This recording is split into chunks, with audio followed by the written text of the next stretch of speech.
to rest, I've been so gone. Need to escape the daily race. Just wanna sit and find my place. Weekends here, the wait is done. No more stress, no need to run. Gonna grab my mic tonight, find the time to speak it right. No more talk of work or pain. Just good vibes and laughs again. Chilling hard and speaking true. Hanging out with Ratchet Crew.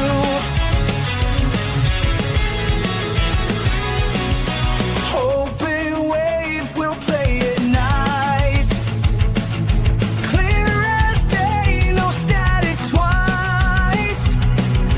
Sharing tales of radio dreams, or how we prep for life's extremes. Weekends here, the wait is done. No more stress, no need to run. Gonna grab my mic tonight, finally time to speak it right. No more talk of work or pay.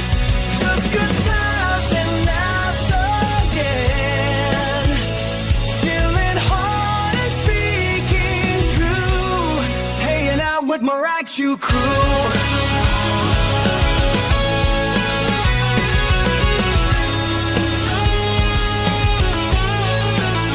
Gonna grab my mic tonight, finally time to speak it right. No more talk of work or pay. Just good.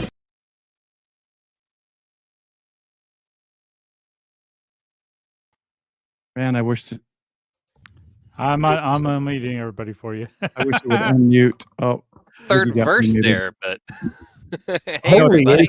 So somebody asked, what channel should I watch this on? Watch on all the channels. I got I got two It's- on mine right now.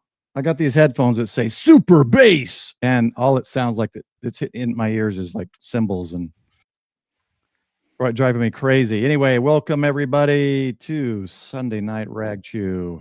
Got a couple guests tonight here. We've got a Smoking Ape. So that intro, I mean, it sounded like Fallout Boy or something like that. What was that all about?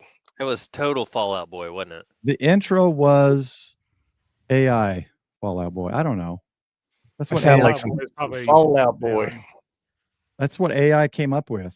So that's the rock version of I didn't know that kind of music was popular in Canada, but you know, what do I know? it is. It's kind of creeping its way up along with the bot flies that are destroying the cat. So I want to thank and welcome Ape tonight. First time joining us and not making ridiculous comments. Oh, I'll make ridiculous comments, but let me get this out of the way. Thank you for having me on. I'm very excited. So Yeah, this is going to be Oh, cool. Wait till we get started. Yeah, I've watched a lot, like many of you probably watched a lot of Ape's videos because he's got some just great information. And I watched some of his tuning. He's made a couple recent. Was it SWR or was it tuning? There was a couple of recent videos you made. I think the last one I did was SWR. Yeah. So if you want to learn about stuff, Ape's channel is a great one to learn from. And he's got great PowerPoints, and you're going to get to witness one of those tonight. The one tonight's not that great, so I just put a couple of things together, and it's probably an early version of what's going to be more of a full-blown video. So what he's saying is he didn't really do a lot of preparation for the Rag Chew crew in this channel, but that's I okay. figured my presence would be more than enough. We'll still enjoy a little barbecue when he comes to Texas sometime. Yeah, I was just there, also- man. Sorry, I missed you. I know. I was off. I thought next week meant the next week, and anyway. Well, so bro, listen to this, man. I went to the ham radio outlet down there. Yeah. And I go in and I'm cool, right? So I say, hey, man, I got a video camera and I do YouTube stuff, and I was going to tape some stuff if that's cool. Mhm. And they're like, yeah, okay. So I actually had a problem with my camera, and a lot of it didn't record right. So I recorded it all, and then I go to buy some stuff, right? And because I don't want to be one of these guys that goes in and doesn't spend money, and so I go to buy some stuff, and the guy's like, "What's your call sign?" I was like, "I don't have one." Sorry. And he's like, "That might be a problem." And I was like, really? You wouldn't take money? And then the guy's like, no. So then he's like, what's your name? And I was like, I don't have I don't have one of them either. And I was like, look, man, I just don't want to give you any of my information and be hounded by you. And I said, I'm paying cash. Can't I just buy this shit? And the guy was like, no, it doesn't work that way. Wow. Okay, bro. Really? Thank you. So I left. I don't think I've gotten anything from HRO, like spam emails or sale emails or I anything. don't get anything. I don't have get get that in once in person a that asked while. me for from my that call dang old sign, and I computer. said, Oh, I use mate. my call sign on the radio, so I'll see you. Yeah. You would think that it was, what I should have said is like, look, bro, why don't I just give you some cash and then you pay for it on your name? No, You could just give them mine. didn't I mean, need I it. wasn't mad at the guy. I mean, I get the rules of the Yeah. rules, but I'm like, this is kind of BS though, bro. It's like What Radio is it Shack. you were buying? I forget. But is it really rules? I mean, is it something that? I mean, it's Well, not, like, what if I planked down what if you're buying something for DX10, me? right? And so $800 radio, pay for cash, and they're not going to take my money because I won't give them my personal information. Seems like kind of crazy, right? Yeah, that's weird. But Not I wasn't buying a DX10. I was just buying. One of the yeah. things I wanted to get is he had the power poles of all the colors, like the Oh, yeah. rainbow color, so I can celebrate, things with my power pole connectors. And In June, you can make a new power pull box. yeah, man. And so like I want color coded power poles for certain things. Like I want green for my solar panel and that kind of Mhm. stuff. I just couldn't do it.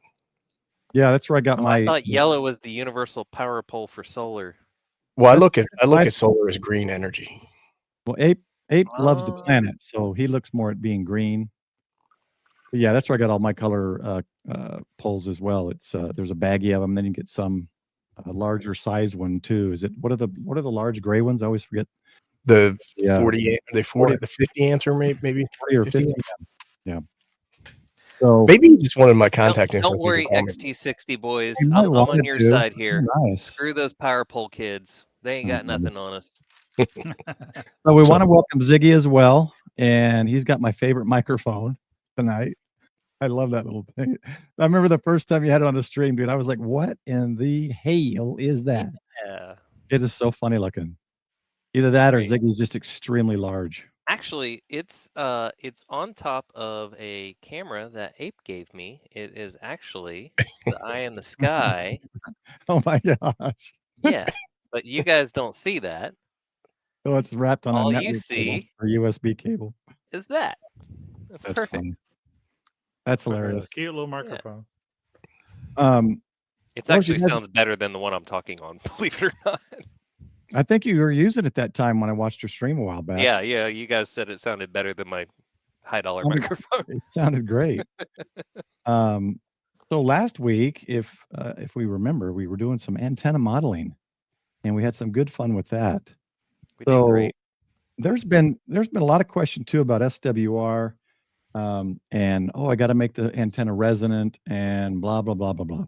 So I want to talk about tuners. Now, initially I bought a manual tuner, and it's the one I have here. I pulled it out of the attic, and not really understanding everything behind the science and the resonance and the current and all that kind of stuff. I thought, well, why am I buying why am I buying manual? And so I just get my automatic and let it do it for me. And I'm the And- only one in the group here that doesn't have a manual tuner. I'm Shame all on you. auto. Yeah. Shame on you. I like manual shift cars, so why don't I have a manual tuner? So Michael, if you so can't get here- one, I'll mail you so one. today is the day that you sell me on a manual tuner. Well, here's the thing, right? Like, so when I started messing around with HF, I got an auto tuner, and I did not want a manual tuner. I think part of it is intimidation factor, right? Because you're like, man, it's got knobs and shit. I'm going to have to be tuning this stuff and twisting knobs, and I don't know I didn't know what I was doing, right? I mean, I had a little bit of understanding of impedance, but over time, you start to learn things, and then I was like, I kind of like the idea of trying a manual tuner, and that's what I have now. I got one sitting right here. Actually, I have two of them sitting here, and I love them. I feel it gives me more control. I feel like I get a better match, and I can tune impedances that are further out. Says and you the get a man lot of that has people who- one auto tuner. Sorry. Yeah, you get a lot of people who are like, well, I use resonant antennas, but then they go on and talk about how great the G90 is because of the tuner, right? So it's like, come on, man, what story are you actually going to tell here, son? I wanted to bring a full. So I don't know why it's so grainy. Maybe because it's light. I got my Paul basic to pull manual this tuner bad version. boy out of the attic, Yeah. and it was Yep. covered in dust. The picture he sent to me, it was great. You can still see the dust around behind the knobs. See all that dust? Yeah, it was up Yeah. in the attic. So Don says there were What you no going in auto that tuners attic? You when get he all that started. dust. That's a Texas dust, boy. and it's hot to the touch. But yeah, I got a lot of stuff in the attic that, as a new ham, just kind of, oh, this looks fun. I'll get this. Then I never use it. This didn't work. I couldn't figure that out, this out. I got a couple of tubs worth of stuff, and I keep trying to go up there and find something new to build or make. But Well, play with the manual tuner and you'll have a good time with it. And then you realize that it's not that scary. And if you're using low power at first, don't worry about it. Your radio's got full back. You're not going to damage anything. And you're just going to have a good old time. And then you're going to realize that you have more control. You've learned something. And it's going to just become second nature to you. yeah, so I pulled it out and I remembered kind of the gist of it, where you listened for the noisiest thing on the first dial and then you tune it. So I kind of still remembered a little bit of it.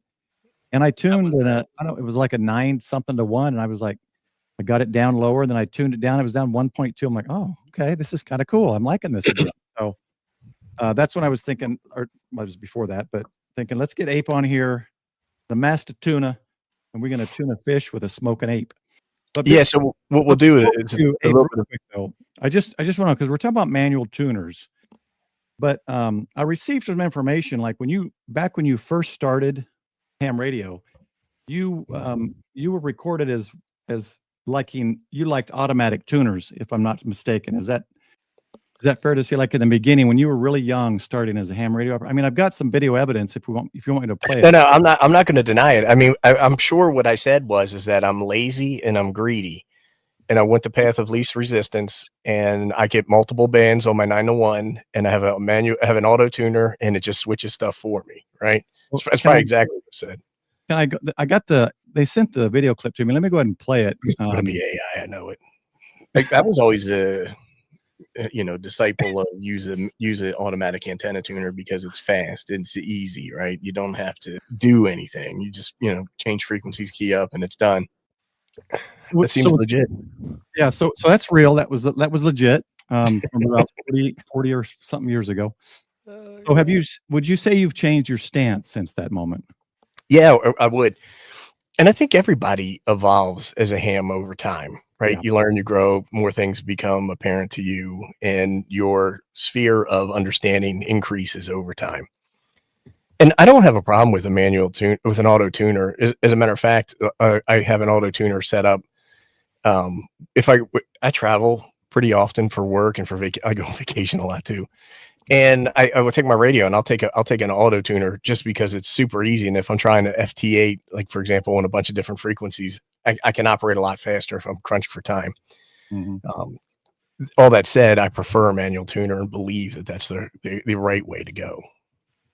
Yeah, I'm having fun with it. I've had it out for about a week, and I was off all week, so I was playing with it off and on. I had a wire up, so I was able to tune in some bands that the wire wasn't meant to tune on. But let's go ahead. Let's go ahead and educate us, Ape. Let's get going. Well, I think you probably saw last week, I'm sure Ziggy was talking about what you're more concerned about with your antenna is the current on the wire, because the current is what causes your RF to propagate, right? It creates your near field, then your far field, and that's your signal that goes out and hits the ionosphere and refracts back down and helps you make contacts. So that's really what you need to concern yourself with when you're operating. I wouldn't concern myself so much with SWR. And so like a lot of times what we'll see is people are doing antenna videos and they get their SWR meter out. They're like, well, I got a damn match. See my match? It's a good antenna, real good. And, I don't want to sound cliche, but a lot of people always say, well, hey, a dummy load is a perfect match, but it doesn't radiate well. So I'm more concerned about how well my antenna radiates. And then I'm concerned about my antenna being resonant. And that doesn't mean 50 ohms, right? That means that I have 0 reactance. And then I'm worried about getting matched to 50 ohms. But a lot of times I think that SWR is probably a rabbit hole that a lot of folks go down, that they don't necessarily need to go down. And then also with things like a antenna tuner, you can put a massive long wire out in the backyard. And then with your manual tuner, more. Yeah, with your manual tuner, tune it, and you're getting tons of current out on that, Mm-hmm.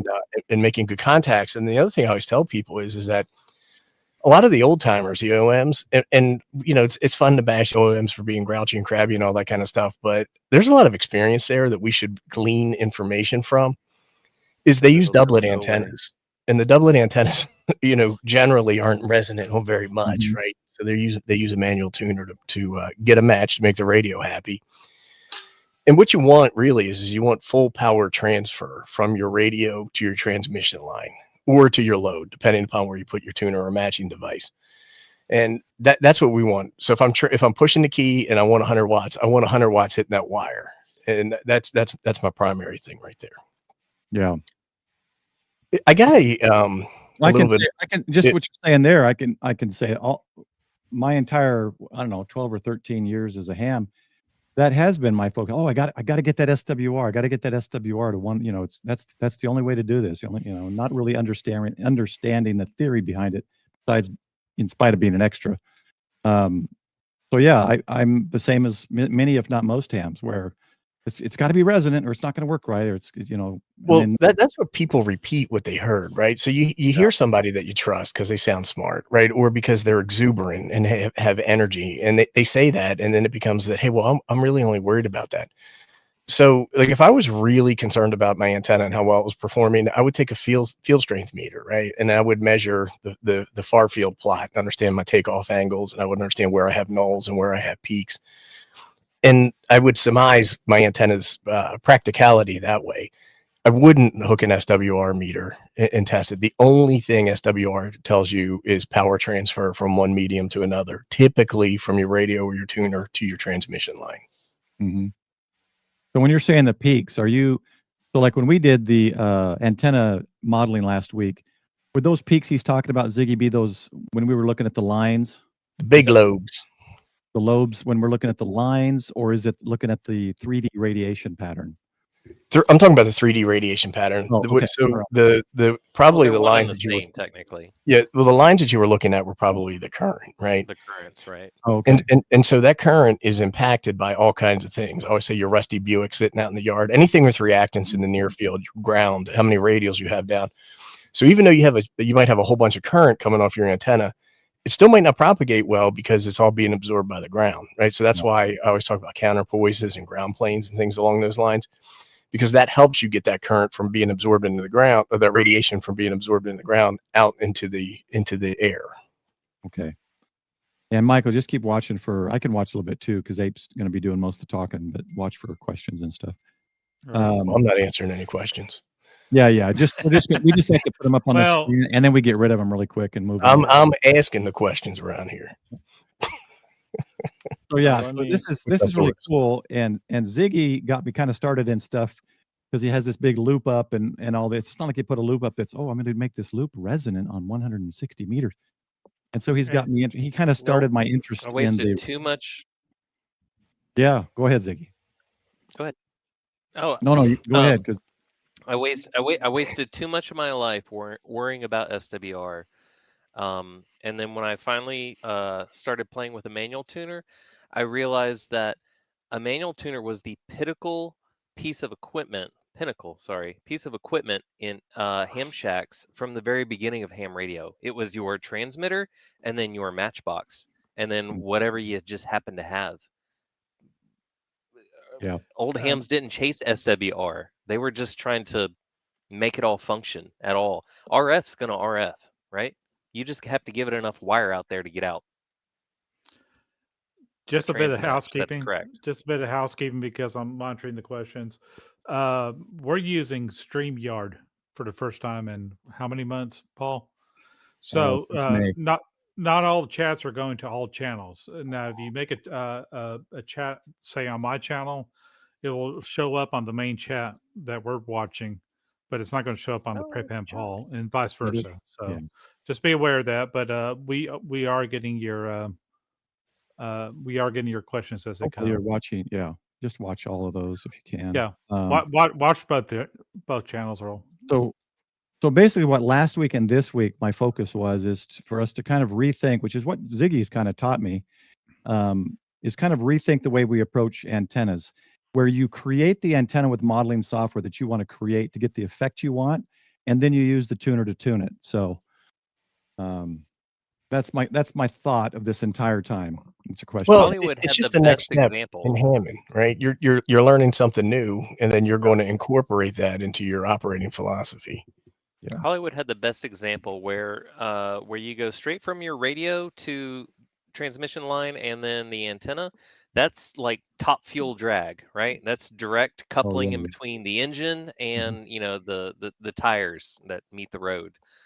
So young hams were taught to chase SWR, and that's kind of like immediately slamming the ham into top fuel drag. What happened about that torque converter in between? Like maybe we need something to take up a little bit of the weirdness in between, or make it work on bands that it's not supposed to. Well, the part of the reason Your though is 3 to that 1 internal is not SWR is going to do easy that. to measure, right? You buy a Mhm. $50 meter, you hook it up, and then you can see something, right? And then somebody can tell you, well, 3 to 1, boy, 3 to 1 is not what you want. You want 1 to 1, son, or as close to it as you can get. And Right. so it becomes something that, hey, I just learned some shit, right? And then you incorporate that, and it becomes that thing that you're chasing, and it's not necessarily a bad thing, but it's far from the end all be all for true performance of your antenna, um, and you can deal So, with it. so quick question. So, would it be better to have a counterpoise or not for an infed halfway? So Jeff doesn't watch my channel. So Um, there's two halves of any antenna, right? And you can't just have a radiating element. You have to have the other half of the antenna.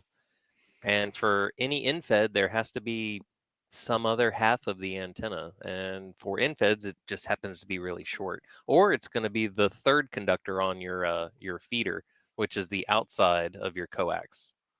you need And a that's where counterpoise at the end of the day. you You need a need something counterpoise to at the end of balance the day. the current. And a lot of people are like, I just use my coax for that. And the problem that you get is that the shield on your coax is a direct path to ground, right? And so ground is a resistive load. And in a counterpoise, it's not grounded, even though we call it ground. And it acts as a capacitor where it stores energy and then it releases energy with the alternating current, right? With the differential mode current that we're using. So it charges your counterpoise and then it releases the energy from your counterpoise. And those two things function differently.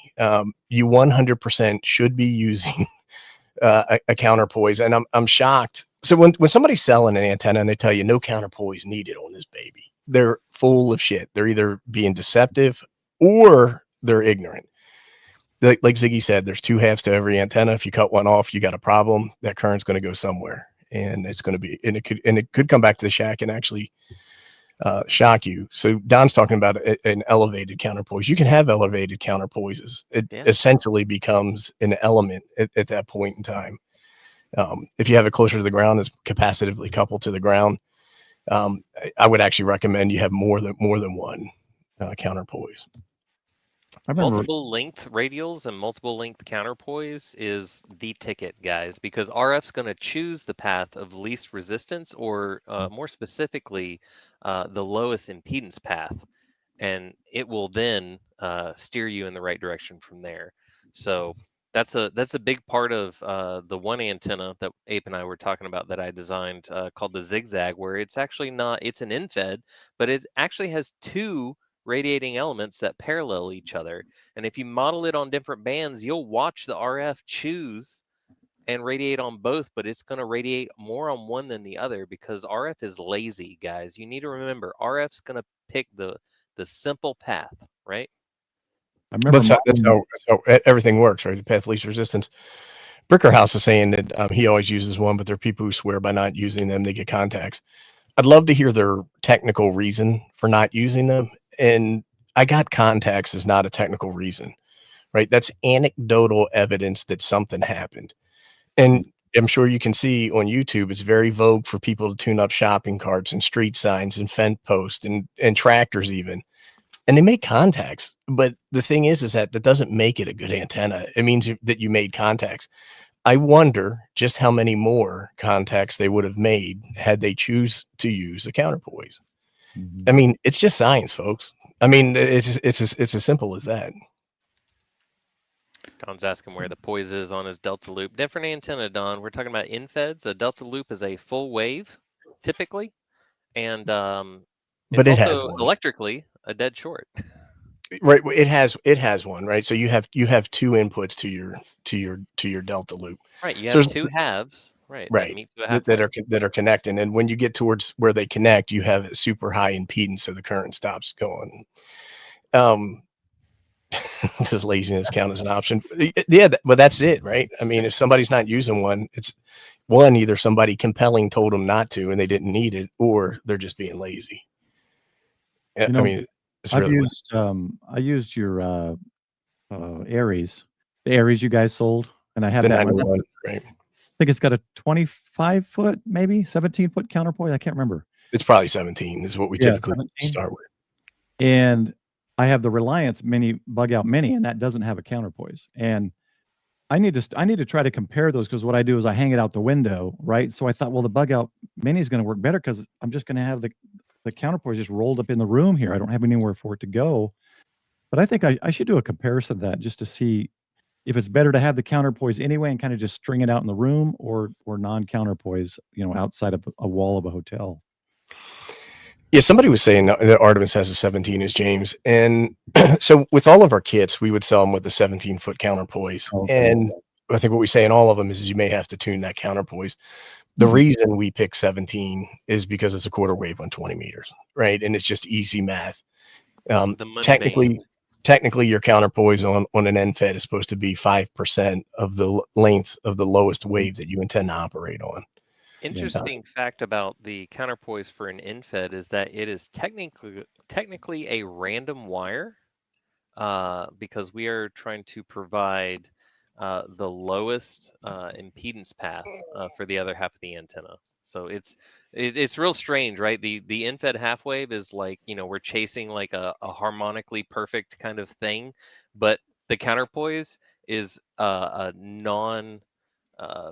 non-fractional harmonic half of the antenna. So there's actually a random wire component to your perfect infed half wave, whether it be 80 or 40 meters. Yeah, and if you remember when we were modeling that, I think it was an inverted V or something, we added the counterpoise, and you get a little bit difference in that modeling. If you remember when we added the counterpoise, I think it was the second antenna we did to an infed or something, I forget. But anyway, So I don't know how Are to say you, these are you guys' familiar with names. a JYR 8010? I don't know. So yeah, and it's a piece of. So I'm sorry, man. I'm just going to be honest about it. It's a piece of shit antenna. I did a What's that? video on the JYR 4010, Oh, so and you it does have a counterpoise lug on it. So Mm. actually, I don't have it right here. Otherwise, I'd show you. But on the back of it, there's a screw that you can attach your counterpoise. Okay.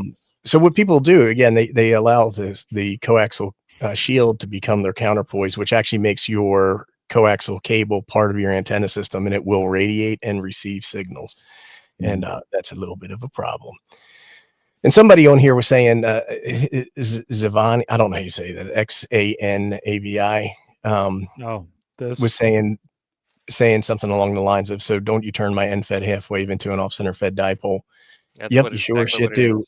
And people get upset at me when I say that. They're like, no, it's not an off center fed dipole. The off center fed dipole is fed at 1/3 or 40%, and and it's 100% an off center fed dipole, because the gospel that Ziggy was preaching earlier is all antennas have 2 sides, right? You have your hot and you have your ground. Your NFED half wave with a cutoff, like the original NFED half wave, the ZEP, it had a counterpoise on it, right? So the thing is that you have your 2 halves, regardless of what you want to call that antenna. There's 3 antennas. You have vertical, you have a dipole, or you have a loop. That's it. All antennas are variations of that. And the NFED half wave dipole is actually what it's called, and then off center fed is a dipole as well. I call the infed half wave an extremely off center fed dipole. Yep. Like to the extreme. Ape, do you have some slides? I do have some slides if we want to get to them, but I did have a little bit of a chart because I wanted to, or that GIF, if you want to pull it up there, Yeah. Paulie. Okay. 45 is going to give We're us a gonna good get to your segue questions in here in here. a bit. He's talking about tuning a counterpoise. So let's get into the tuning and then we can address tuning as far as if you're I'll talking give you about my cutting 2 the cents there, tuner, what? 45. If you're worried about tuning your counterpoise, then you need multiple multi-length counterpoises. And then you can actually, this is simple, right? Process of elimination. You can basically select the best one that meets your match, or just keep them all connected, because RF's going to choose for you. Yeah, I like those Mueller clips. Bob HOA Ham, shout out to him. He's a really great guy.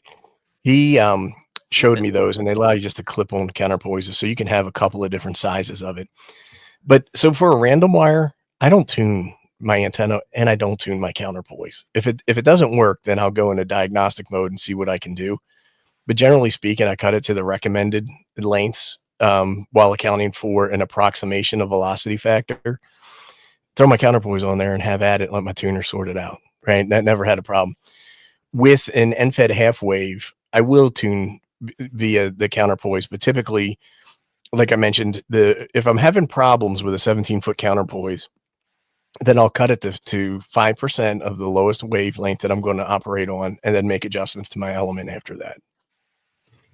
It's like a big old alligator clip, like an industrial alligator clip. Yeah, you sent me one. I love it. I still have it. So we take a look at this slide. The reason I wanted to put it on here is because a lot of people have confusion about what SWR really is, and I felt that this animation really depicts it. So a lot of times people will come back and say, hey man, my swears, I don't want my swears coming back into my radio and causing me problems, like burning up my finals or cooking my innards or any of that kind of stuff. I don't want the swears coming back. And then you get somebody who comes along and says, hey, standing wave means it's stationary. A standing wave doesn't move, so a standing wave isn't coming back. And so it creates a bunch of confusion. And so you actually have 3 waves on your transmission line when you're transmitting. So what we have here is 3 waves, and the first one is the blue wave, and technically that's called the incident wave, but that is your transmitting wave, right? That's the one that's going from the radio to your antenna. Sometimes people try to sound smart and they call it to your load, source to load. And in this case, it's moving from left to right. Hopefully it's moving left to right on your screen. It's moving left to right on my screen, but that's my incident wave. Now let's assume that I have a mismatch at my antenna feed point that I'm going to correct with my tuner. Even if I correct it with my tuner, I still have a reflected wave that's represented in red. That wave moves from right to left. It's coming back towards my radio. The white line on there is our standing wave, and it's actually not moving. It kind of looks like it's moving, and that's what I call an optical conclusion. I don't like illusion. It's an optical conclusion, so I'm concluding that it looks like it's moving, but it's not. It changes in amplitude. That means it goes up and down based off of the sum of the 2 traveling waves. Incident wave, reflected wave, or traveling waves going in opposite direction. Standing wave stands still, but it goes up and down based off of where the traveling waves are. So you have some people call it a node and antinode. Node would be the high point, antinode would be the bottom. Some people call it a minima and a maxima. Maxima is the high point, minima is the low point. But that's your standing wave. So remember, there's 3 waves on your line, not 2. So even though it's optically illusion, the white one is standing still. Optical conclusion. Conclusion. Is that like the white one's standing still? If you look closely, you'll see that it's just an addition and subtraction based off of where the other 2 waves are. Okay.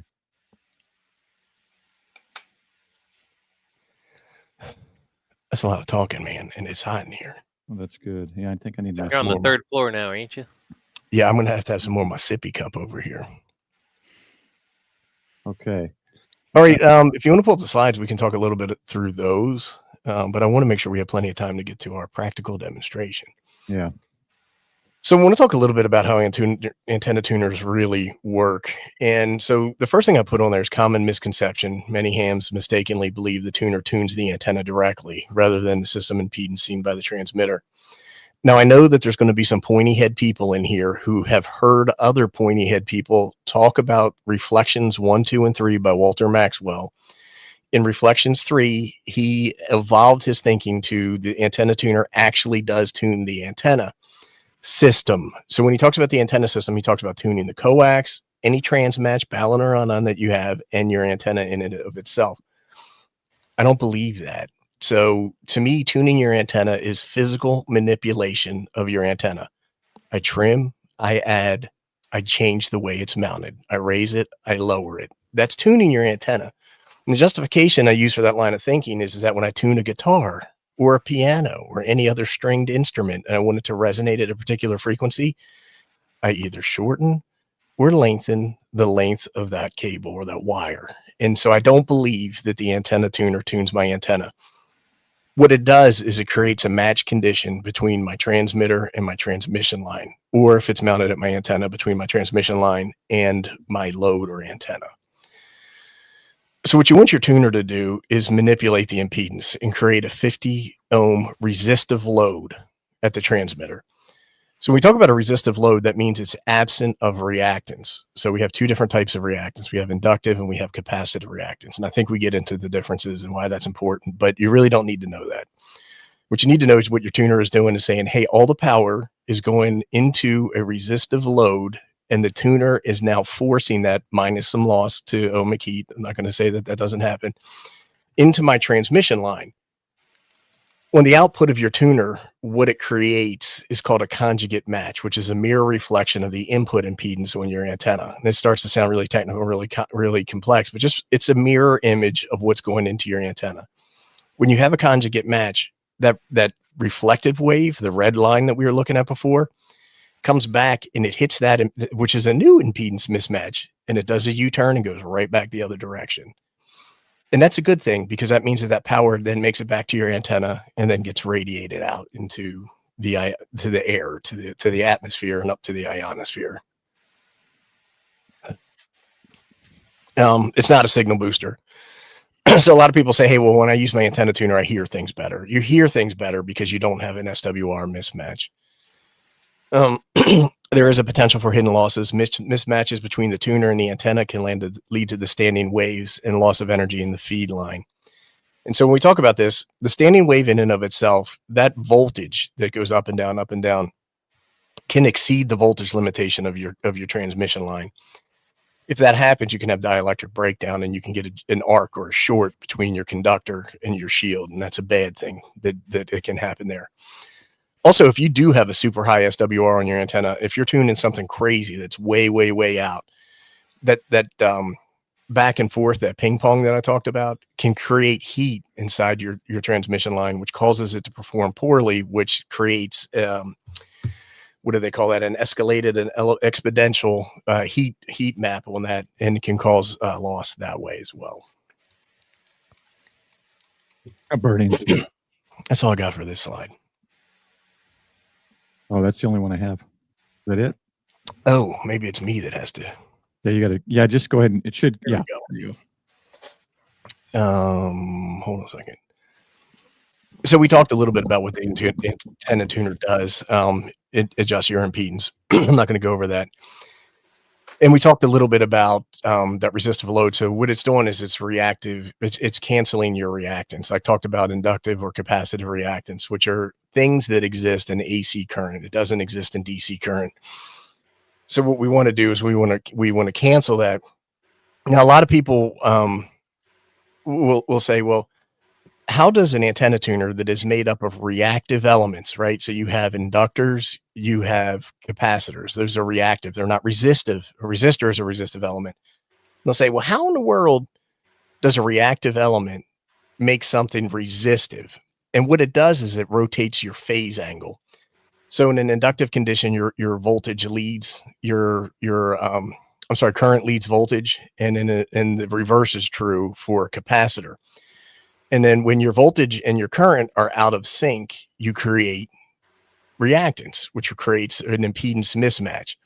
So what we do is we mess with inductors and we mess with capacitors, and we tune basically the phase angle, the signal that we're transmitting, and it gets rid of that.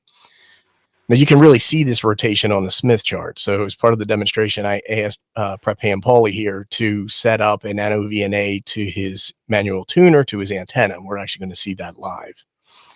And then what we end up with is a transmitter seeing 50 ohms. So despite the antenna transmatch, the power transfer is taking place, which is what we want. Inside antenna tuners, you have guts, and there's a couple of different things that you typically would see. You would see an L network, a pi network, or a T network. each one of these has different strengths, pros and cons. When you look inside a manual antenna, an automatic antenna tuner, what you see is an L network. And the reason you see L networks is because the automatic tuner can change the topology of the L network. So it's basically a capacitor so let's say you have an L network that is an inductor in series and a capacitor shunt to ground. It forms a right angle. It looks like an L. It's called an L network. If you switch that to the capacitors in series and the inductors, the shunt to ground, it changes the way that your L network functions, right? It can go from a high pass to a low pass filter, for example. A pi network is when you have two reactive components shunted to ground and something in series. Typically what you have shunted to ground are capacitors and an inductor in series.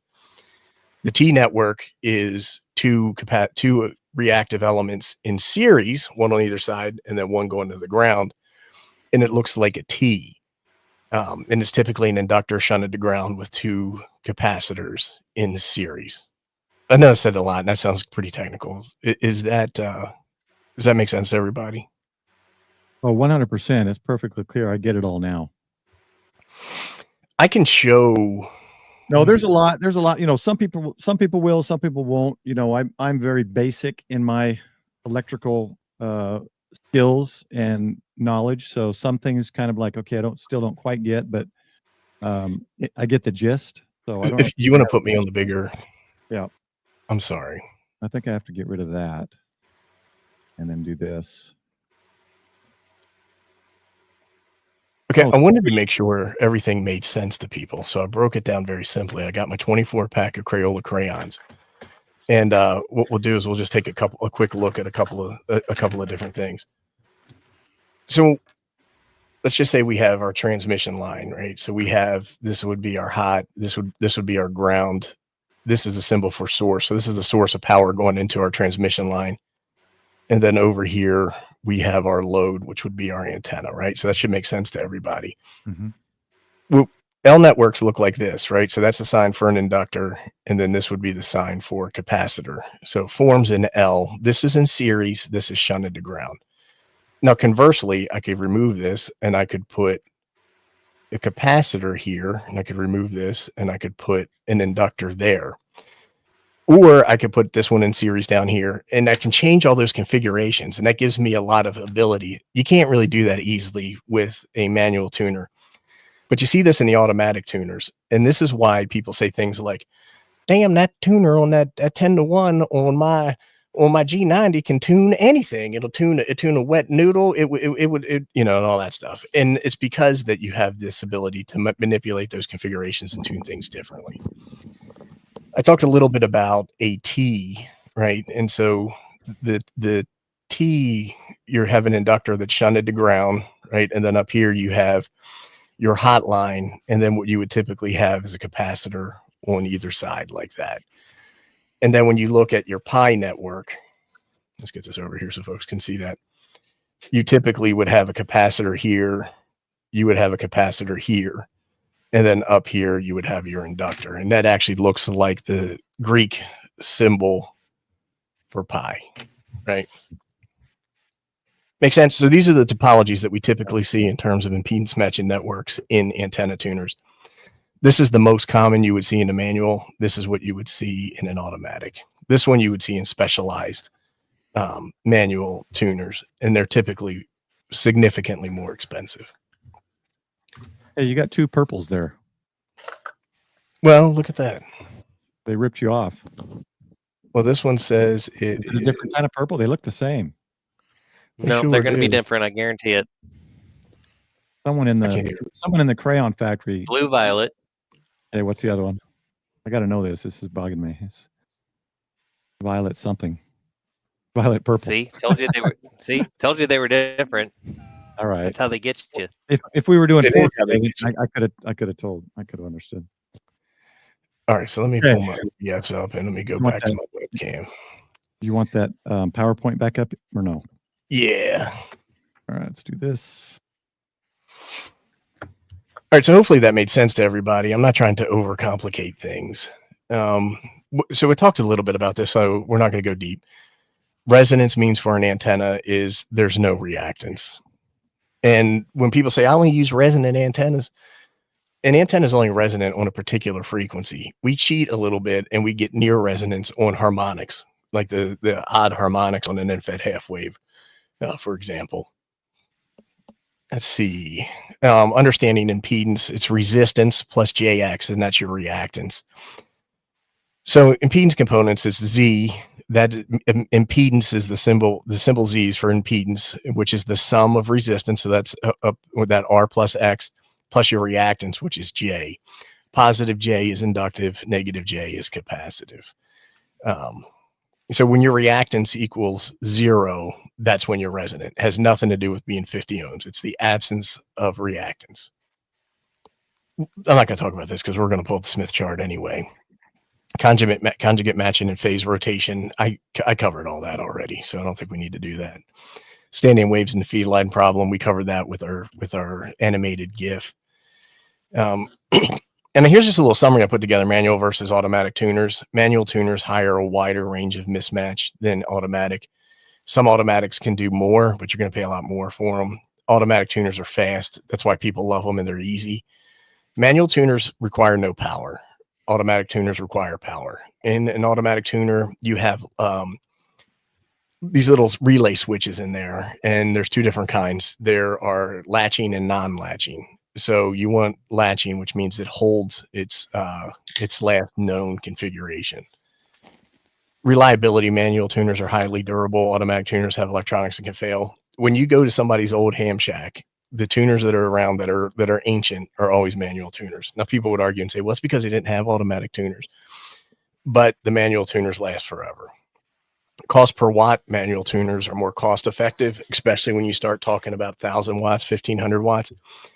And I got to be honest with you, if I'm pumping 1,000 watts down my transmission line, I don't want an automatic antenna tuner, because if something fails, yeah, I've got a problem there. What right? if the So software like if crashes in that automatic tuner, right? right. Because they're software driven. So I have manual tuners reside in the shack. They don't always have to. Some people use a matchbox that they go out in the yard and they mess with. But typically, because you have to be hands-on with a manual tuner, you'll see them in the shack. Automatic tuners you'll see in both places. And I think that's the end of my slideshow. Yeah, we're good. All right, ready for some questions? Yeah, go ahead. All right. So 45 was asking, how do you tune the counterpoise? I think we covered that earlier. Yeah, I got after that one. The standing wave is a sum of both of the other two, correct? Correct. All right. And then one more question. Are there any implications of the magnetic wave portion of the EM on transmission lines? So you have the E and the M field. I think you also have an H and a B field that can be on there. Well, I typically would worry. So I think that what you're saying is that if you're not using a choke, and then you have the path of least resistance for your ground current coming down your transmission line, I think I understand that correctly. The negative implications is that energy's got to go somewhere. It can come back into your radio, potentially cause problems. Years ago, when I got my 705, I wasn't using a choke. And when I would transmit, I would get RFI back on my coaxial cable, and it's invisible. You can't see it, smell it, taste it. So I didn't know it was happening. And my computer would freeze. And so what I ended up doing is I put a choke on my USB cable to stop the RFI from going from my radio into my computer, and all of a sudden I could transmit without issue. Then I said, hey, well, I don't want that coming into my radio either, because my radio is mostly plastic. But in the event it had a metal chassis and I touched that, and maybe I was grounded because I was touching something else, I could become a conductor, right? And I could get a little bit of a shock there. For anybody that's never had an RF burn, it can hurt. It's not fun. It's seriously like a burn. It's like somebody's got a torch on your finger. Yeah, I've experienced a 5-watt burn, and I've experienced a 100-watt one. Yeah, I've never had one, but I heard it sucks. I did it. Well, when I had an antenna, one of those rubber duck antennas, 18-inch, and the cap came off the top. So that was a great demonstrator to show how RF can burn. And well, you have much higher voltage because your current's low at the end of that rubber duck antenna, so you could get zapped pretty good. 20 watts caught his attention since the broke ham. Andrew. And thank you, Don, for the $20 super Yeah, chat. thanks again, Don. I appreciate it. And thanks for the kind words. He's appreciative that you're on the show tonight. I am James had a dying to pop question. the I think lid we on this, missed. guys. I think we missed a question from James, didn't we? Did I miss one? Let me see here. I was at the same time trying to figure all this out. It was just before he questioned. Oh, right here. Did we answer that one? Electromagnetic. Does a manual tuner require protection from electromagnetic pulse? I'm going to go with no. So I guess what he's asking if I Yeah. wanted to be all prep like, do I What are need we to put that in my There's Faraday no, cage? there's no transistors. There's no. Oh, I know what he's saying. Like a preparedness standpoint. Do we need to Right. do we need to safeguard our manual tuner? And I'm going to say no. No, because I mean, tubes and things that are not, they don't have like IC chips and such. I don't think you have to worry about that. And that's a great segue as to what is inside of a manual tuner. Yeah, I think if it's just resistors, capacitors, and such, it's not the same as the Well, those capacitors might be a little bit of a problem. Capacitors might have an issue if they, yeah. Yeah, but not all manual tuners have capacitors in there. I mean, you'll have your big manual, you'll have your capacitors that you can adjust, your adjustable capacitors, but you're not going to have something like an electrolytic. So if you had electrolytics and ceramic capacitors in there that potentially are holding on energy, I'm going to go with yes. But in this case, I'm going to go with no. Yeah. Oh, he does have an electrolytic in there. Yeah, he's right there. Yeah, on top right. That's ceramic. Are you talking about this guy? And what's the black with yellow stripe next to it? That is part of the SWR circuit. Okay. Yeah. And that appears to be a resistor. There's a diode and another resistor. Yeah, because this is a Dentron Junior Matchbox, and it has a swinging RF needle. So would we say that this has there is a risk, even slight risk of being damaged in an EMP? Not at all. If you're worried about it, put it in the trash can and wrap it with aluminum foil, and then wrap it with your duct tape. So we can consider this a pre-1988 vehicle. It's safe. Right. Well, that might be a pre-1988 tuner. So what you're looking at there is a pi network, like we talked about earlier. Mm-hmm. Okay. So I think the next step is to have Paul tune something in and show us the steps and tell us what's happening as he's tuning it in. Yeah. So Zig, can you twist those capacitors? Because I want to talk a little bit about meshed, unmeshed, and partially meshed, right? Yeah. Here, let me stand it up on its side so we can get the proper view. And let me adjust my camera, guys. Give me just 1 second. Sorry, my scene work. I'm trying to get used to StreamYard again. There you go. Nice. Way up on it. So that's partially meshed, and that's when you have the blades of that would be unmeshed. Completely unmeshed is where we are, and then this would be completely meshed. Yeah, and so the way a capacitor works is energy builds up in one plate and then jumps to the next plate. So depending upon how much mesh you have going on will tell you how much energy is going through that particular component, and then that is the amount of capacitive reactance that you're using. And usually measured in picofarads. Yup. And so when you do this, a lot of folks will say, "Hey, when you're about to tune from an unmeshed condition, right? Start at unmeshed." I usually do it from half meshed, but whatever you want to do is fine. Zig, I don't know if you have a recommendation there. I mean, I think the half mesh was a great starting point. Honestly, and what most of the manufacturers do by default is they go ahead and start their 0 at a half mesh for some of my tuners. So right now we are at a 0 mesh, and my dial dot from 0 to 10 is on 10 right now.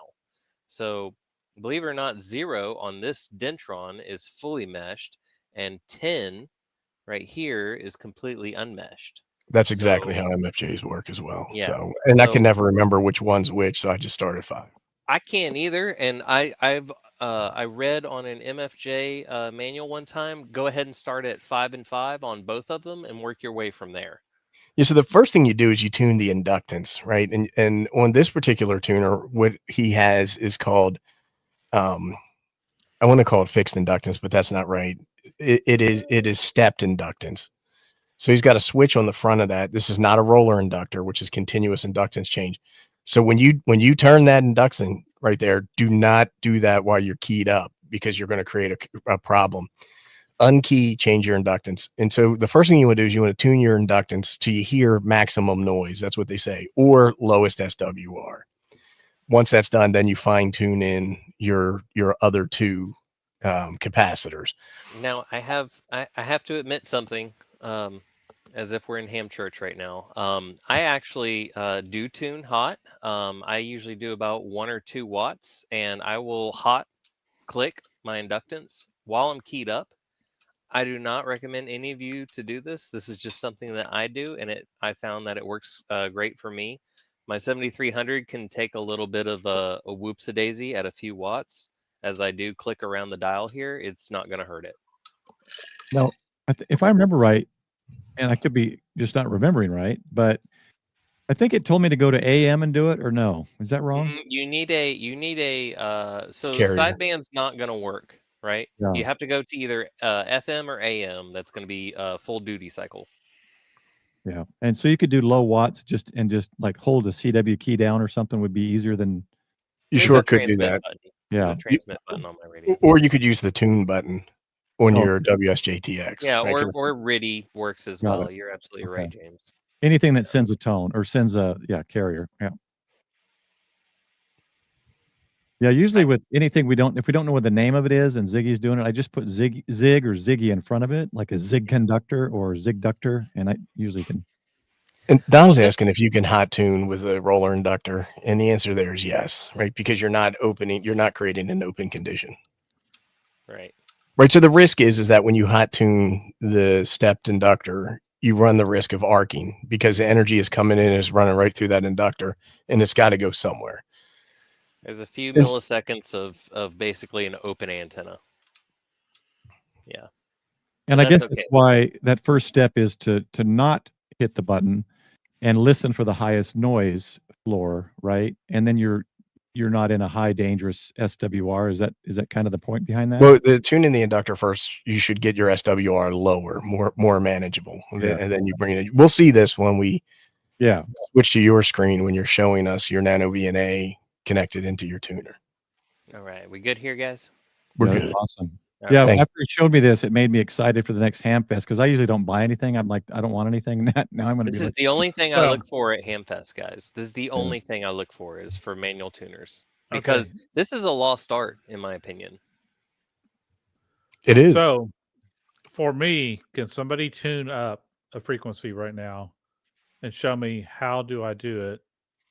I don't understand all the ins and outs of it, but I kind of want to get a baseline 50,000 foot level. How do you use a manual tuner, and how do you know how to? Ape's going to use it? show us a 100-foot level, because I'm going to use the nano VNA, and he's going to walk me through it. Yeah, let's get it up, Paulie. So you want the software up, or do you want an image of the nano VNA? I'm fine with can you do, well, it's the problem with the software being up. Like, we can't see what you're doing on the actual tuner, right? You want me to set it up to do both? Well, if you can, that would be awesome. But if you can just pull the software up, You said that like, just wait a second.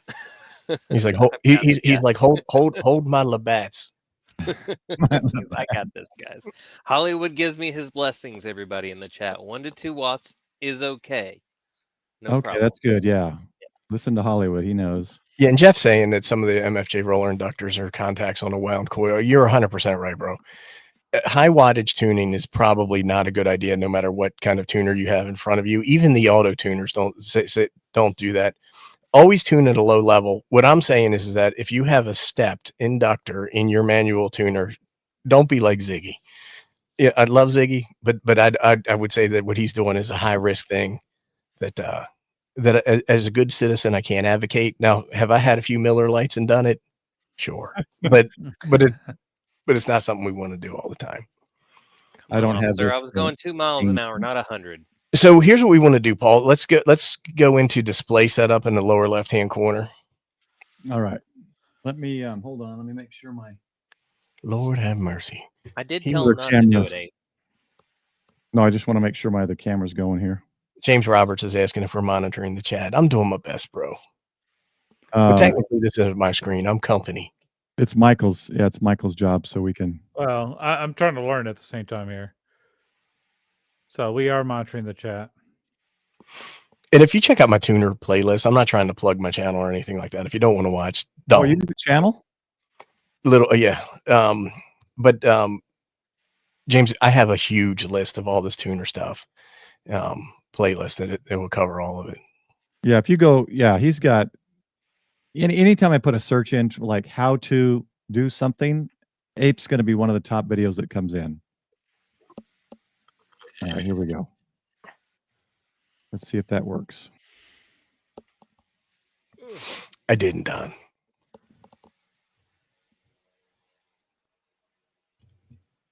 Oh, well, I don't Don's know. saying some of his tuners require at least 25 watts to get in tune. In those cases, you're probably using a specialized tuner. And again, I'm just going to go with the default lawyer answer. Always consult your manual for the appropriate way to tune your tuner. Okay.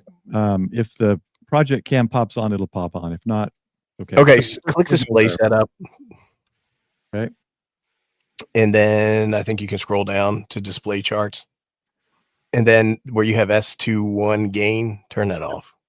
This is off. Okay. And then you have one called S21 gain. Turn that one off. Got it.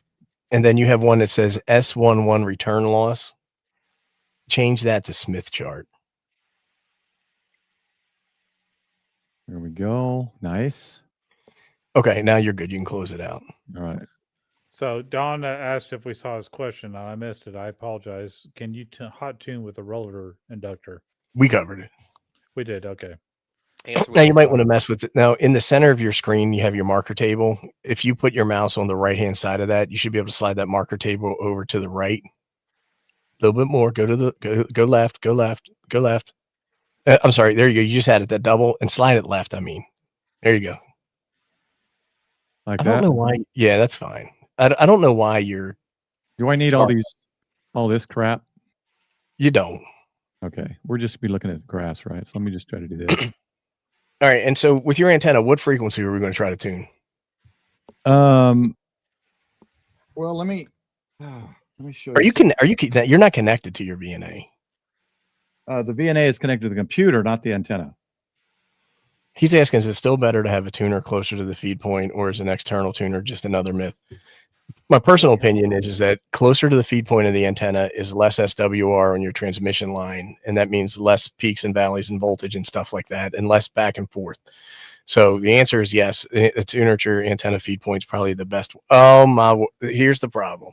Yep.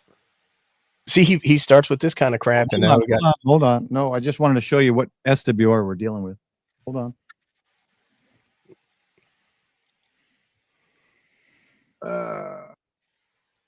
Well, it wasn't tuned earlier. How can that Now let's refresh everybody. What antenna? It's running through the tuner. What antenna is connected to your analyzer right now? You know what? It's running through the tuner, so it's tuned. When I tested it, I did it straight to the antenna. You have a tune on/off button on that antenna tuner, and I believe it's right above that red button. Yep. There we go. Is that better? Well, we can't see anything in the Nano VNA. No, but software. when the button is pushed in, that is tuner engaged, and then when the button is clicked out, that is tuner disengaged. How about 40 meters? It's 25 right now. Let's try it. Right. Yeah, you got. I'll be impressed. I will. You want the Nano VNA? Connect to device at the bottom. Yeah. Connect to device. Yep. Okay. There we go. Now we're live. Hey. All right. So if we're gonna do 40 meters, let's change our start frequency to say like 5 megahertz up in the top left-hand corner. Oh, I can do it all in software. Sweet. 5, you said? Yeah, 5 megahertz. I think that probably said. There you go. And then change that to like 10. All right. And then hit sweep settings. All right. And then there should be a continuous sweep in the middle radio button. Right there. Okay, you just close that window. All right. Whoops. Don't hit that. Oh, yep, close it out. I hit set band sweep, so it changed everything. Who told you to do that? Did Ziggy tell you to do that? No. Okay. Let's do this again. What was it again? What megahertz? That's the new 5. 5 megahertz. Whoops. I'll learn this software eventually. And this was what? With 10 megahertz. 10 megahertz. All right. We're back set. Now keep in mind this is not calibrated, right? So everybody just calm yourself down. Now hit the sweep button. I did follow your video before the stream and calibrate it, just so you know. All right. Well, let's hit the sweep button. Sweep? Not sweep settings, the sweep button. Oh, got it. Okay. It's on continuous. Now I do this. My opinion on the AT100M ATU, I think I have a video on that and I use it. You sent me one. So right now that's showing. So if you look on your Smith chart, you have a marker and you have a little small green line on all the way over to the Right over here. right, and that's showing you that you have an infinite SWR condition right now, and that's probably because everything's so high.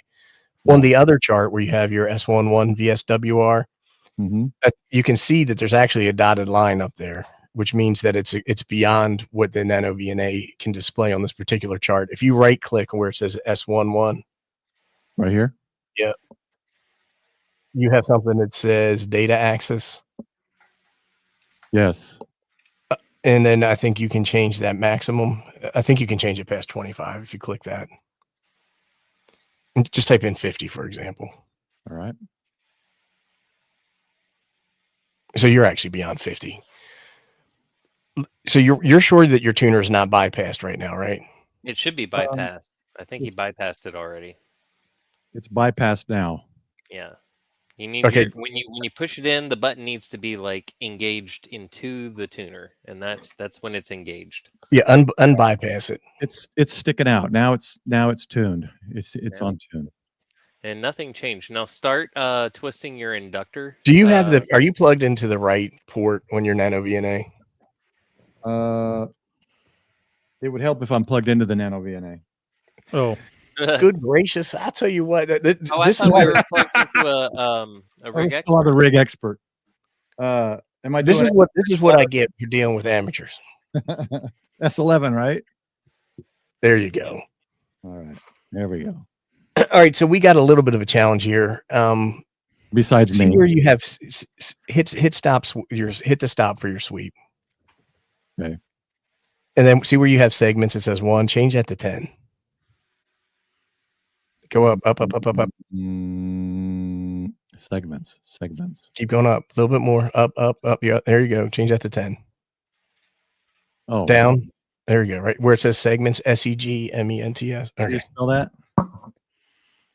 Now hit the sweep button again. All right. Now see how you have a more defined lines here. Yeah. So now we're connected. Yeah. So what we want is that we want the dip that we have over there to be more towards 7. You said you wanted to be on 40 meters, right? So somewhere here to the left of 7.5, right? I'll tell you right now that you're looking at the wrong chart, Paul. Get that mouse cursor towards the Smith chart. Oh, up here. I thought he was talking about this, bringing this. No, he is. Here. Oh, okay. Yep, but you want that triangle to land in the center of that Smith chart. Well, it depends on what his triangle marker. So that marker number 1, he's got it at 5 megahertz. Oh, so change that to 7 point whatever you want. You got to stop your scan though.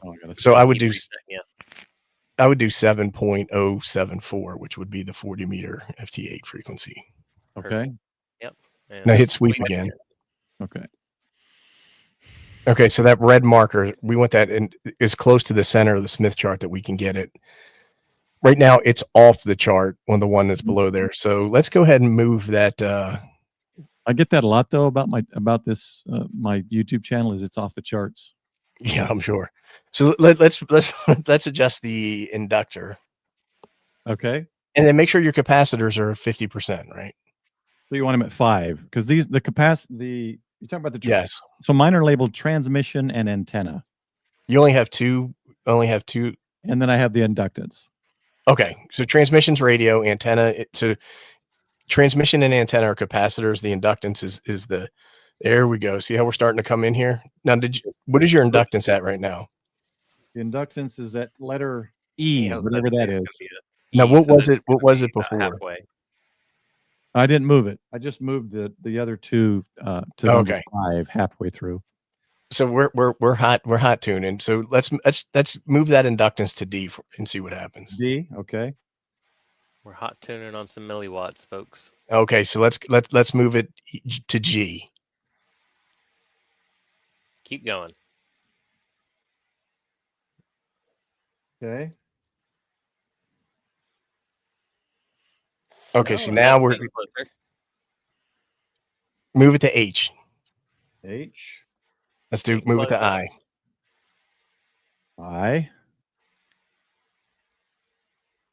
Nope, too far. All right, so go back to H. all right. Just showing them what I can do here. Not the same result. Or no, it is. It's such a slow refresh.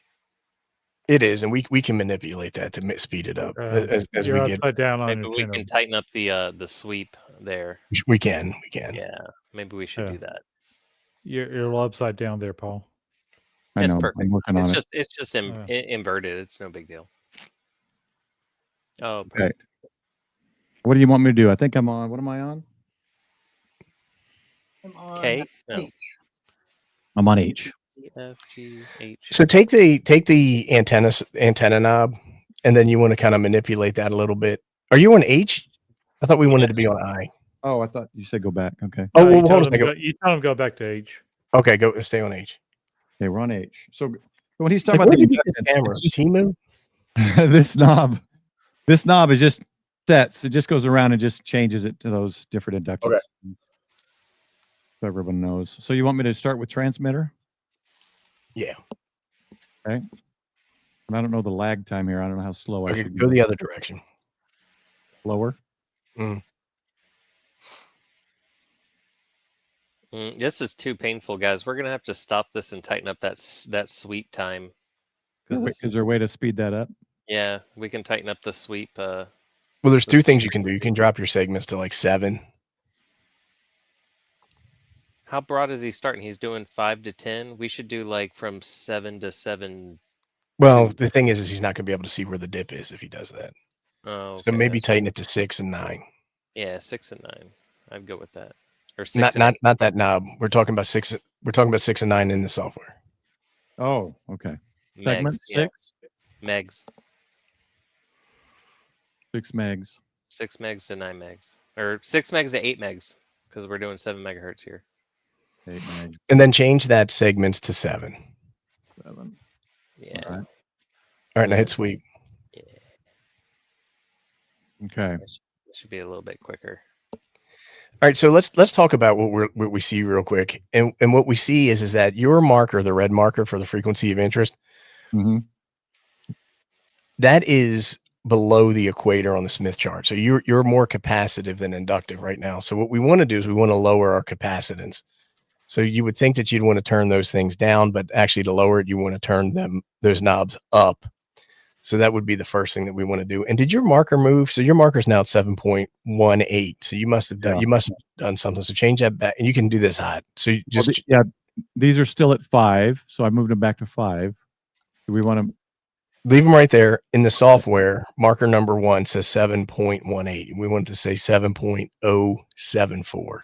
okay. I think it automatically shifted him. I think it did. It probably automatically shifted when he changed the segments. Yeah. Also, too, folks, manual tuning is a two-handed sport.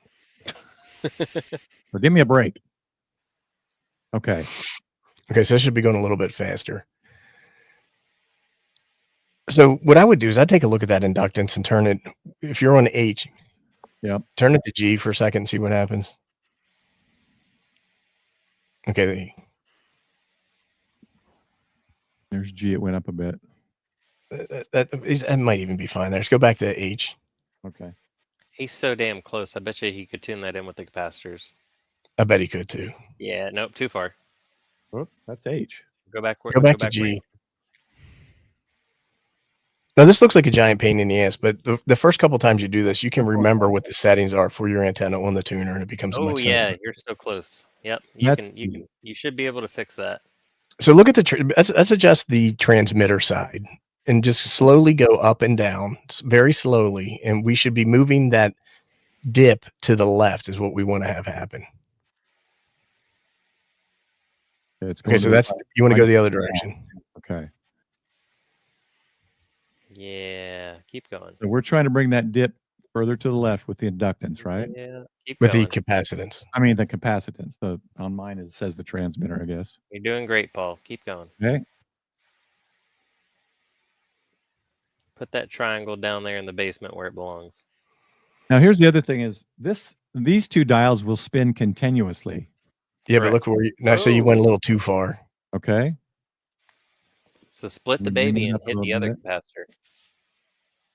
Hold on, just a little bit more. I'm gonna let it move one more time here. Okay. Oh man, that's a big old jump there, Paul. I know, but look, it doesn't move it much. Yeah, yeah. So what do you need to do next? Your other capacitor. I'm waiting for Ape to tell me. There you go, the other capacitor. Now, let's see. I'm going to guess to the right. Oh, yeah. Bam. Nailed it. All right, so what we want to do is now in the software, we want to right click where, remember we right clicked and we changed that from 25 to 50? Somewhere now. I can't remember where that It was where it says S11 on the chart, on the bottom chart. Oh, that's right. Access. And then go to data access and then go down to where it says maximum 50. Back to 25. And then I change it to 10 at this point. Oh, 10. Okay. And that's just the maximum of this chart, right? The height. That's right. Your vertical axis.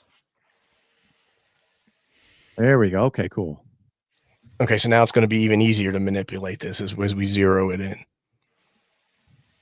And are we wanting that triangle at the bottom of the dip, or what? We do. We do, because that triangle is at our frequency of interest. Gotcha. Okay.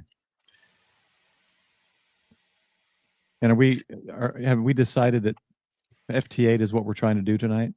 We did. Okay.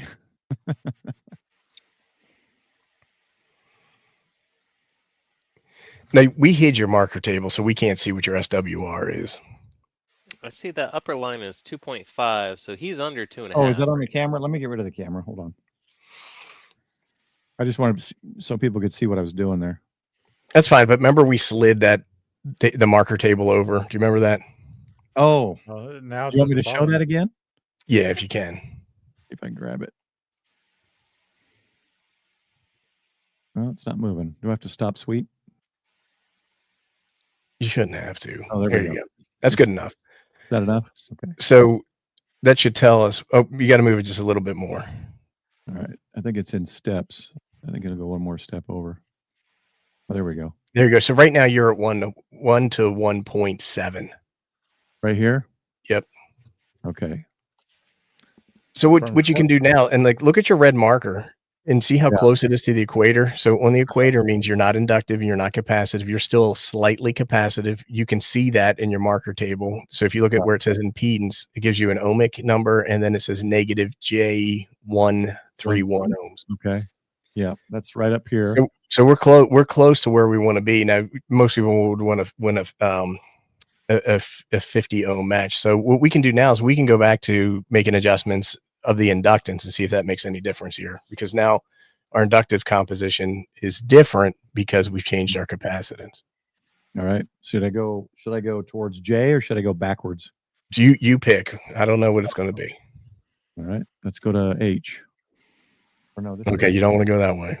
Yeah, that's H. So let's go back G again, and let's go to F. There's F. Yeah, that's not helping us Part either. of the left. Well, that went lower. Now, what if I bring it back? Is that not how that works? Well, yeah. So what it did is it raised your SWR because you got further from the center of the Smith chart. Okay, I was thinking we can't bring that lower dip now to the right. What I would do is I would go back to where you were, and then I would go back to the transmit side of your capacitor, and I would manipulate that. Okay, all right. Now, keep in mind, this thing was above this. This thing was like 50 to 1, right? So we've tuned it from 51 to 1.7, which is pretty dang wide. Yeah. That's huge. It's more than my auto tuner can do. What antenna are we on right now? So it's about, I was going to cut this for 40 meter. So it's probably 68 feet. It's a little bit longer than a 40 meter length. And I was just going to trim it back, but I thought it's perfect for tonight because it's not tuned on anything. As you could see, it was 25 to 1 on 40 meters. Yeah, that's terrible. It's a really out of whack antenna. So this Now, I have is a great one to use. question. Trying to move this. This- It's not, oh, there, it's wrong way. At this point, once we get right in the middle of the Smith chart, I question my inductance sometimes, and I go ahead and just kind of bop from the left to the right and just see if it gets any better. Yeah. Or worse, because there's always the possibility that you've got the capacitance correct, but not the inductance still yet. Mm-hmm. Worth a shot. We just did that though, right? What are we on now? But I we back? always do the inductive part, and then I do the capacitive part, and then I go back to the inductive part again. Thanks, Starman. Glad you like it. I'm on the transmitter, so we're doing the transmitter capacitance, right?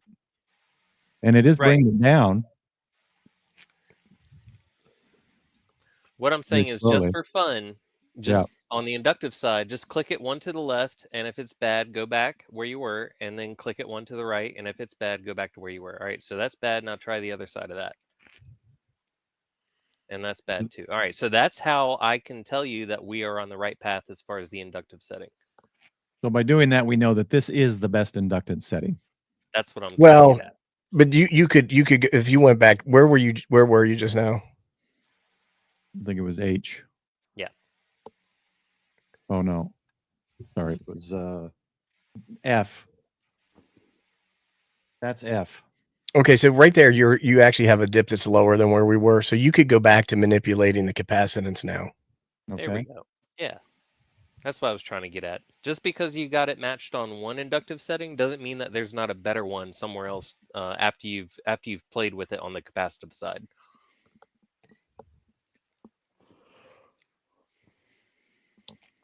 Because we don't always start out at the best capacitive value. There you go. Now, see, it's rising up. Should I be using the? I'm using the transmitter dial of the two, and it's moving it further up. Should I do the other one? The antenna one? Yeah. See which way this goes. Hollywood says, "Look at that." Yeah. So whatever way you just went, go a little bit more. Yeah. Hollywood says, look at the curve on the Smith chart when you switch the inductor. That line passes closer to the center of the chart. Let's go back a little bit. Man, see, it's really touchy now. So we've got... Hide that Hollywood comment for me so I can see the bottom chart.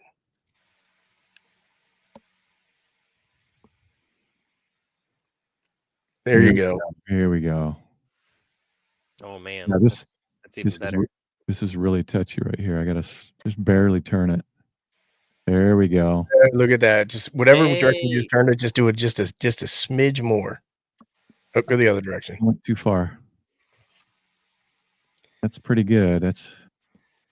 So it's like a 1.7. So going from a 50 to a 1.7 is pretty dang good. In a situation like this, I would say trim off some of that antenna. Right. Yeah, I was gonna say again, it is longer, like I said. That's too much, So yeah, if we trimmed it, we easily get it down to probably easily 1.5, right? You could probably get it to 1:1. So the thing is that what we did here is we talked a little bit about SWR, we talked a little bit about reactance, so we understand what that is, and then we connected it to a nano VNA so we can see in real time what happens when we manipulate reactive components that are in circuit with our antenna. And then we use the software to be able to visually depict what's going on. So while we didn't hit a 1:1 SWR, we've learned stuff, right? So we now have tools in our tool belt that would help us use a manual tuner. Does that make sense? And these do have, like this one does have the oh, it's not showing. Hold on. It does have the analog needles here. which I've used in the past before I knew about nano VNA. And I went to the loudest noise on the inductor there on the left, and then I fine-tuned with the capacitant knobs on the right until I got that SWR down. That's how I was doing it before I knew about nano VNA. Well, once you get good at this, that's how you're going to do it moving forward. The reason I like to demonstrate it with the software like this is because it gives a nice, easy visual depiction as to what's taking place. Yeah. And people are used to looking at these SWR charts. Yeah. This is kind of addicting, somewhat like the antenna modeling software was, right? Because you can, I'm going to move this counterpoise this way, or I'm going to add another element this direction. It's kind of addicting in that way when you go to software like this. Yeah, 100%. So explain that Smith chart with the blue and the red. Are we not wanting that? Should that not be in the center line there, or is that? Ignore that blue marker. Oh, okay, all right. Yeah, that blue marker is just a BS marker. But That's the start thing of is, actually, or the end, one or the other. yeah. So the thing is that you want that to be right in the center of your Smith chart. Yeah. So the center of the Smith chart, the bullseye, is the characteristic impedance for the calibration that you applied. In your case, a 50 ohm resistive load to your nano VNA. Ideally, that's the best spot. So the SWR chart, and I have a video called SWR charts for Smith charts for dummies. It's pretty complex, right? So you have reactive circles, you have an SWR circle, you have admittance circles. And really what we are concerned about mostly for today's conversation is the equator, the line that goes right across the center, being the mark of zero reactance. Above that is inductive reactance. Typically, antennas that are too long present themselves as inductive, and then antennas that are too short present themselves as reactive. So based off of the tuning, not your antenna, right? Because the tuner does not tune the antenna. Based off of where you're tuned right now, you are at a capacitive measurement, right? So it's saying that, hey, we're a little too short for the frequency of interest because our marker is below the equator. Yeah, okay. Now, if I could add, KS0JD makes a great point. Once you have the antenna set, you can always have a little notebook dedicated directly to your manual tuner and be like, okay, I'm on this antenna and I want to go to 40 meters. I need to be on, letter H, and I need, my transmitter to be at, 11 o'clock, and I need my antenna to be at 3 o'clock. Yeah, that would make sense. Yeah. That was my only question, was with my capacitance knobs, because they keep spinning. It's kind of hard. I mean, basically, should they just stay within the 0 to 10, which is this? It's printed on the top half. Okay, so going further than that is kind of is not helpful at all. You will find yourself actually going. I find myself going beyond them sometimes, and I go, okay, I'm on the other side of the capacitor again, which is fine. It just means you're, trying to see if I get it back down. Nope, I can't quite get it back down there for some reason. There's actually another 0 to 10 on the other side. Anyway, so yeah, that's pretty cool. And this is the nano VNA, so relatively inexpensive tool, and the software, is downloaded for free. And so check out Ape's video. Did you say you have it's a playlist that kind of talks about the Smith chart and nano VNA and stuff, or are they separate? I have a nano VNA playlist, and then I have a playlist on antenna tuners. Okay, because I've seen a lot of your videos, but I didn't know I haven't watched them in playlist or any type of format. I just have watched them as I found them. So the Tortoise is asking, so the nano VNA has 2 ports. It has an S11 and an S21 port. Sometimes they're called port 0 and port 1. You want your port 0 or S11 going from the nano VNA into the tuner input. Then you have the tuner output going to your antenna. We are not running our radio through the nano VNA. If you do that, you're going to definitely smoke the nano VNA. The reason we're using the nano VNA is just to depict graphically what happens when we manipulate the inductors and capacitors in the tuner. Yeah, mine's on the simple side. It was something I got when I was a new ham, so it was probably the cheapest one I could possibly get. But it works. Yeah, I mean, you could do this with a rig expert, God forbid, but you could do the same thing. Well, that's actually what I did. So after you agreed to come on, I did.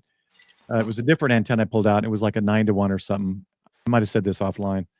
And I went ahead and messed with it, connected to my rig expert and played with it and got it down to like 1 point something. So I got the gist of it, but I didn't see it in this kind of detail. I was just looking at a single number. Right. This kind of gives you the concept and how it works. Like, so this is the better way to look at it. When you start tuning with your live radio in real time, and I always make sure to have my 7300 set to meter, right? That way I can see all the parameters. I can see, everything that's going on. When I move up and down a couple hundred kc, Yeah. in real time, as I'm talking, I can sit there and just twist any knob. I'll just pick one, not the inductive one, and the two capacitive ones, and I can actually go, oh, it's a little too far, maybe the other way, and then oh, it drops way down to 0. I'm like, oh, perfect. So there is a bit of live tuning that you can do, and again, it's something that you're going to get better with practice. So Hey, that's the man. nano. So you pick those up. I don't know what they run now, but they're cheap, and this is an older one. I think the one you had, Ape, has like a 4-inch screen. So I've got a lot of them, but yes, Yeah. I have a 7-inch screen one. And the Nano VNA is one of the best things I bought for amateur radio. Like I really learned a lot about antennas by getting the Nano VNA and learning how to use it. Well, and you showed me. I made a TID radio video today, and I had to go back to reference your video because I forget how to do harmonics when you're testing and then radio. So you got great videos on that as well, showing how to use the Nano VNA to test harmonics and all that kind of stuff. Well, thank you for the plug. Yeah, I try, man. And I just, I'm not an expert in it, and I'm just a regular ham like everybody else. And I just try to share the stuff that I learn along my amateur radio thing with folks. I've been a spider monkey for quite a while. For a minute, I was like, what the is he talking about? The only reason I chose that is because it's That's the level hilarious. of It's one of my viewer. favorite movies. That's funny. Spider monkey. Well, hey man, we're starting to get to. I'm a working man. Like I'm not one of these guys that doesn't work like y'all. So I got to get some beauty sleep, man. I got to rise and shine and do stuff tomorrow. Yeah, I appreciate you coming on. One quick question here: why would a radio fold back power in a setup with an antenna tuner? It shouldn't fold back at 1.5. Yeah. So there's a problem somewhere, and I'm going to suspect the Nano VNA is not calibrated correctly. Thank you, Hollywood. And then if that's not it, I'm going to suspect that there's something wrong with your radio causing it to fold back. It shouldn't start to fold back till you get closer to 2, and even at that point, the foldback should be relatively low. All right. Well, I don't want to keep him any longer. And my wife will be happy for that as well, that I don't stay up too late. Last week, I think we did 2.5 hours. So let's not repeat that. So again, on tape, keep putting out your great content. You're going to go ahead, Michael. No, so pretty heavy technical, 2 technical weeks in a row, but I'm grasping on what I can, where I can, and a lot of people in the chat are just saying, "Man, that you just opened my eyes." So I'm glad it helped. I'm glad it helped everybody. Yeah, definitely some good reference videos that we're making here. Well, and the cool thing I like about this is Ape is showing me hands-on, and Ziggy's done this too, and Hollywood helped with the modeling last year, is actually how to use this stuff. I've sat here and played with these things and can't figure out, well, I don't know what setting to set here and to set there, and now we know. So, You got to start somewhere. Yeah. Appreciate it. Yeah. Well, a lot of times we buy this stuff and it's intimidating, right? Like when I got a Nano VNA, I turned it on, saw all these lines. I'm like, I'm never going to figure this out. We got Tiny SA, same thing. We got the manual tuner, same thing. And it's all, just remember, at first things are confusing, right? And then it's going to seem like magic, and then you're going to have understanding, and it's going to seem like science. That's just the way everything works. Right. Yeah. All right, everyone. Thanks for joining us. Thanks again, Ape. Always a great presentation, having you on. Finally getting you on video. No, thanks, man. I appreciate it.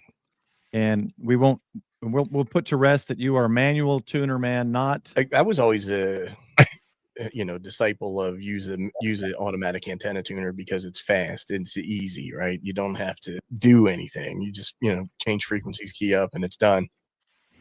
That was a good looking baby. You very cute baby. Very cute baby. All right, everybody. 73. Say your goodbyes, and we'll see you next week on Sunday Night Rag 2, everybody. Thanks. See you guys.